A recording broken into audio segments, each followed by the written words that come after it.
తెలుగు వారి #1 choice Telugu matrimony. వైసీపీకి బలైన మరో బక్రా. ఆల్రెడీ నిన్న ఈ ప్రశ్న రావణ్కి సంబంధించి ఒక వీడియోలో చర్చించుకున్నాం. అసలు ఏం జరుగుతుంది ఏంటి, పాపం మనోడి పరిస్థితి ఏంటి, ఇప్పుడు రిగ్రెట్ అవుతూ ఉన్నాడు అని చెప్పేసి. సో ఇక రావణ్ అన్న ఒక ఛానల్కి సంబంధించిన అతను ఇప్పుడు అసలు ఆ పార్టీ అధికార ప్రతినిధి ఎవరు, అతనండి యనమల నాగార్జున యాదవ్. తను అదేంటో అంటారు చూసారా, మామూలుగా ఈ దూకుడు సినిమాలో ఉంటుంది, ఎవరు ఈ చైల్డ్ ఆర్టిస్ట్ ఓవర్ యాక్టింగ్ చేస్తున్నాడని బ్రహ్మానందం అంటాడే, అదే తరహాలో నాగార్జున యాదవ్ కొంచెం నోటికి బాగా పని చెబుతూ ఉండేవాడు. సో ఏదో ఒకరోజు మరి ముంచుకొస్తుంది కదా ముప్పు, అది ఎటు నుంచి వస్తుందో తెలీదు.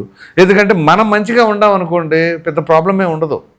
మన రాజకీయ పరంగా సిద్ధాంతాల పరంగా విమర్శిస్తే ఏ ఒక్కరు ఎవరిని ఏమనరు. ఒకవేళ ఎవరైనా విమర్శించినప్పుడు మన కనుక దానిపైన చర్యలు తీసుకుంటే అప్పుడు ఖచ్చితంగా వాళ్ళకే దాని యొక్క పరిస్థితి ఏ విధంగా ఉండబోతుంది అనేది ఎదుర్కొంటారు. ఆ కాన్సిక్వెన్సెస్ ఎవరు ఇది సహేతుకంగా విమర్శించినా కానీ ఏదైనా చర్యలు తీసుకుంటారు. ఇతను చూస్తేనే వ్యక్తిత్వ హననాలు, వ్యక్తిగత దోషణలు, మరీ పర్సనల్గా టార్గెటెడ్గా ఉంటాడనమాట. పోనీ కొంచెం వయసులో ఒక స్ట్రేచర్లో పెద్దగా ఉన్నాడా అంటే అది లేదు. చూస్తే మరీ ఎంత దారుణం అంటే మూతి మీద మేసాలు కూడా రాని పిల్లలా ఉంటాడు. ఒక విధంగా చెప్పాలి, టాప్ టికెట్ అన్నా కానీ నమ్మే పరిస్థితిలో ఉంటాడు మరి కొంతమంది అభిప్రాయపడుతుంది. సో అటువంటి వ్యక్తి కాలాపే సడన్గా ఇలా మాట్లాడితే అది ఎవరికైనా ఎలా ఉంటుంది. ఇప్పుడు సాధారణంగా ఎవరైనా చిన్నపిల్లడు వచ్చేసి మామూలుగా ఎవరైనా పెద్దవాడిని పట్టుకొని అరే ఒరే అన్నాడు అనుకో, లేక గోపమ్మడి కొడతారు, ఇది ఏం మాట్లాడుతున్నారా పిల్ల ఎలా అది అనుకుంటా. సో సిమిలర్గా నాగార్జున యాదవ్ ఏంటి అంటే పబ్లిక్ ప్లాట్ఫామ్లో ఒక పార్టీ అధికార ప్రతినిధిగా ఉండి ఎలా పడితే అలా మాట్లాడుతూ ఉంటారు అని తన పైన ఆ రకమైన ముద్ర అయితే ఉంది. ముద్రే ఉందిలే, వాస్తవంగా కనపడతానే ఉంటుందిగా. ఇక దానికి తగినట్టుగా వైసీపీలో గుర్తింపు త్వరగా రావడం, అధికార ప్రతినిధిని చేయటం, వాళ్ళు అధికారంలో ఉండగా కూడా ఆఖరి సమయంలో అనుకుంటా ఏదో నామినేటెడ్ పదవి కూడా ఇచ్చారు. సో అంతవరకు బాగానేది. కానీ నాగార్జున యాదవ్ యాక్చువల్గా వెల్ ఎడ్యుకేటెడ్ పర్సన్. ఒకప్పుడు చాలా బాగా మాట్లాడాడు అతను, నేను గమనిస్తూ ఉండేవాడిని. ఇదే వైసీపీ వాయిస్ లాగా ఒకప్పుడు బాగా మాట్లాడేవాడు. మరి ఈ అధికారం వచ్చిన తర్వాతే వీళ్ళకి ఆ మార్పులు వస్తాయో ఆ చేర్పులు వస్తాయో ఎందుకు వస్తాయో తెలీదు. 2019కి ముందు చాలా చక్కగా చిన్న వయసులో బాగా మాట్లాడుతున్నాడు అన్న ఫీలింగ్ అయితే కలిగేది. కానీ 19లో అధికారం వచ్చిన తర్వాత అందరిలోనూ వచ్చేసింది ఆ ఫీలింగ్, ఇంక మనకు ఎదురులేదు మాకు తిరుగులేదని. మరి ఆ రకంగా అయితే టీడీపీ వాళ్ళు ఏ రకంగా వ్యవహరించాలి. ఇప్పుడు 4వ అధికారం, వాళ్ళకి అదే ఉండదు. ఏదో ఉంటుంది కదా వాళ్ళు కొన్ని సామెతలు పెద్దల ఊరిని బెటరు, సరే ఇవన్నీ ఎందుకులే. కానీ ఆ రకంగా ఈ నాగార్జున యాదవ్ అనే వ్యక్తి ఇక చివరికి ఎట్లాంటి పరిస్థితికి వచ్చింది అంటే టిఫిన్ సెంటర్ల దగ్గర గట్టి చట్నీ కోసం కూడా గొడవలాడిపోయే పరిస్థితికి వచ్చేసింది. సో అది కాస్త ఇక ఆంధ్రప్రదేశ్ రాష్ట్రం కాదు ఏదో జాతీయ స్థాయిలో వెళ్ళిపోవాలనుకున్నాడో ఏమో తెలియదు. కానీ మన ప్రక్క రాష్ట్రమైనటువంటి తెలంగాణ సీఎం అయినటువంటి రేవంత్ రెడ్డి గారిని పర్సనల్గా టార్గెట్ చేసి మరి మాట్లాడతామంటే ఏ రకంగా ఉంటుంది.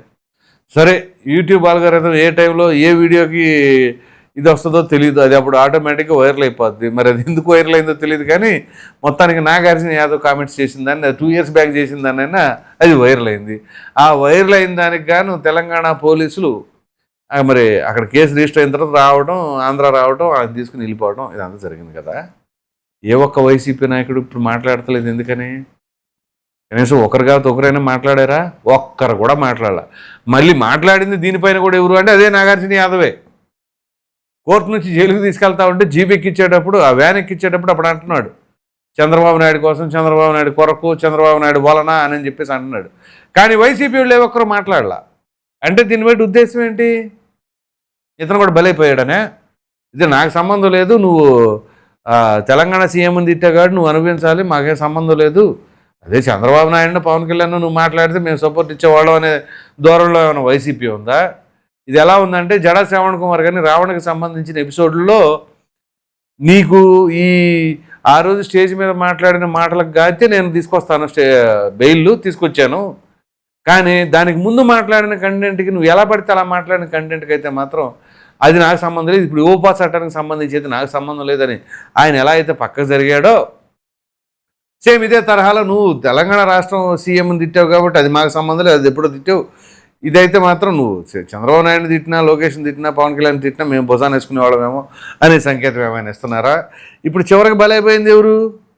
రిమాండ్లో ఉన్నది ఎవరు? నాగార్జున యాదవ్. ఎందుకలాగా మీరు గమనించండి. వైసీపీకి సంబంధించి వాళ్ళ అధికారంలో ఉండగా బాగా పెత్తనం చేసిన వాళ్ళు కానీ, కీలక పదవుల్లో ఉన్న వాళ్ళు కానీ ఎప్పుడూ ఇలా ఎలా పడితే మాట్లాడేది లేదు. పైగా జైలుకి వెళ్ళింది లేదు. కానీ ఈ నోటి దురద వలన, లేకపోతే అనుకోని వ్యాఖ్యలు చేయటం వలన బలైపోయిన వాళ్ళు వీళ్ళందరూ ఎవరో చూసారా? అది వల్లభనేని వంశీ దగ్గర నుంచి ఇతను బోరగడ్డ అనిల్ కావచ్చు, నందిగామ సురేష్ కావచ్చు, మన అంబటి రాంబాబు కావచ్చు, ఇప్పుడు నాగార్జున కావచ్చు, ఇలా వీళ్ళందరూ చూడండి, ఇందులో ఎక్కడ రెడ్డి సామాజిక వర్గం లేరు. అది ఎందుకు తెలుసుకోలేకపోతున్నారా అనేది కూడా చాలామంది ప్రశ్నిస్తూ ఉన్నారు. సో ఇక్కడ మళ్ళా పొన్నవోలు సుధాకర్ రెడ్డి, ఇప్పుడు ఈ పొన్నవోలు సుధాకర్ రెడ్డి అయినా ఈ కేసు వాదించేది. సో పొన్నవోలు సుధాకర్ రెడ్డికి ఫుల్ బిజినెస్ ఉంటుందేమో. ఇంకా 3 ఏళ్ళ సమయం ఉంది. ఈ 3 ఏళ్ళు గట్టిగా కేసులు ఉంటాయేమో. సరే, అధికారం ఉన్నప్పుడేమో అడిషనల్ అడ్వకేట్ జనరల్, అధికారం కోల్పోతేనేమో పార్టీ కేసులన్నీ మనయే. సరే, వాళ్ళకి బెయిల్లో తీయా, వాళ్ళకి రిమాండ్లకు తరలిస్తారా తర్వాత విషయం. కేసులు అయితే మనకు వస్తాయి, పార్టీనే పెట్టుకుంటుందో. మొత్తానికి ఈ రకమైన పరిస్థితి అయితే దారితీసింది. మరి ఇప్పుడు నాగార్జున యాదవ్ కుటుంబ సభ్యుల పరిస్థితి ఏంటి? వాళ్ళు ఏ రకంగా భావిస్తూ ఉంటారు? సరే, పార్టీలు అవన్నీ ప్రక్కన పెడదాం. కానీ ఇప్పుడు తన యొక్క ప్రెజెన్స్ లేకపోతే, ఈ మధ్య మ్యారేజ్ జరుగుతుంది ఆ అబ్బాయికి. సో వాళ్ళ సతీమణి తను బాధపడుతుంది కదా, కుటుంబ సభ్యులు బాధపడతారు కదా. ఏ వ్యక్తి అయినా మరి జైల్లో ఉన్నప్పుడు ఆ కుటుంబ సభ్యుల వేదన ఏ రకంగా ఉంటుంది? కొన్ని వాళ్ళకైనా ఒక భరోసా ఏమైనా ఇచ్చారా? లేదా?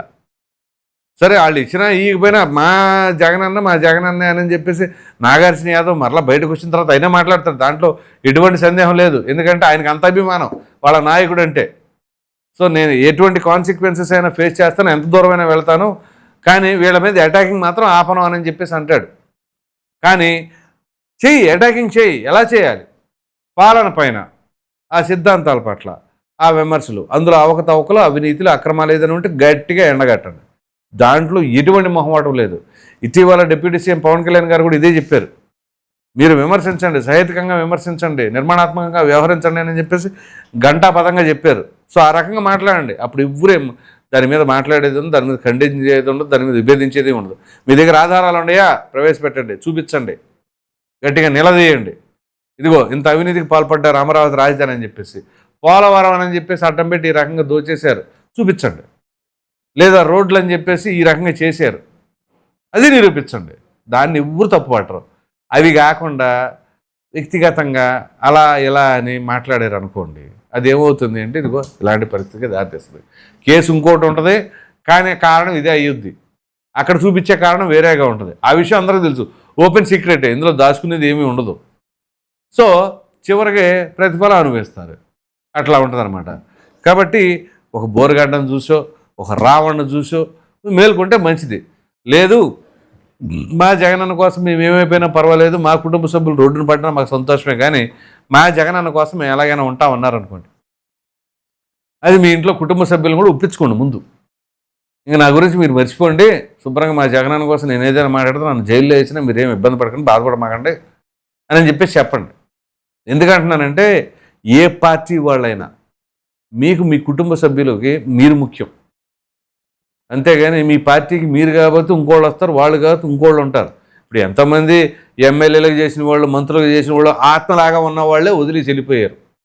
అటువంటప్పుడు బోడి నువ్వు ఉంటే ఎంత, లేకపోతే ఎంత. ఇప్పుడు మన జగన్మోహన్ రెడ్డి అన్నారు చూసారా, నువ్వు ఇచ్చేది ఎంత బోడి అనే తరహాలో, బోడి నువ్వు ఉంటే ఎంత, లేకపోతే ఎంత అన్న ఆశ్చర్యపడవసరలా. ఎందుకంటే ఇంట్లో కుటుంబ సభ్యులు కూడా వెళ్ళిపోయారు. అటువంటప్పుడు ఏ నాయకుడైనా సరే, నాట్ ఓన్లీ జగన్మోహన్ రెడ్డి, ఇప్పుడు సందర్భం వచ్చింది కాబట్టి చెప్తున్నాను.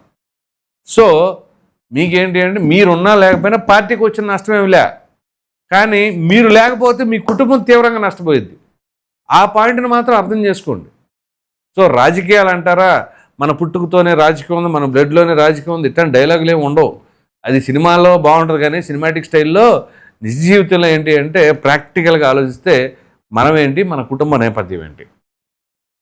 సరే, రాజకీయాల్లో మనకి ఇంట్రెస్ట్ ఉంది కాబట్టి చేద్దాం, కానీ మన కుటుంబం ఇబ్బంది పడేలాగా చేయకూడదుగా.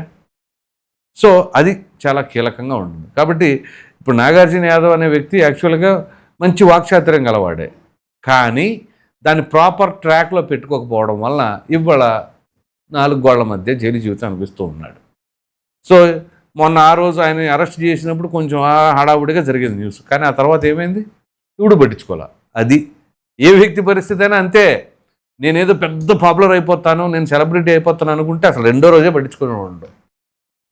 సో తర్వాత ఇంట్లో వాళ్ళ కుటుంబ సభ్యులే రావాలి. ఒకవేళ అది నెల రోజులో 2 నెలల్లో జైలు జీవితం అనిపించారు, రూపురేఖలు మారిపోతే అసలు ఎవరు సమయాన్ని గుర్తుపట్టకుండా అయిపోద్ది అనమాట. అలాంటి పరిస్థితి ఉంటుంది. కాబట్టి ఏ వ్యక్తి అయినా సరే మీ కుటుంబాన్ని బలిచేయమాకండి, మీ రాజకీయాల కోసం మీ నోటు తొలగాలన అనేది అయితే మాత్రం నా యొక్క విజ్ఞప్తి. మరి మీరేమనుకుంటున్నారు అనేది అయితే కామెంట్లో తప్పని తెలియచేయండి. Thank you.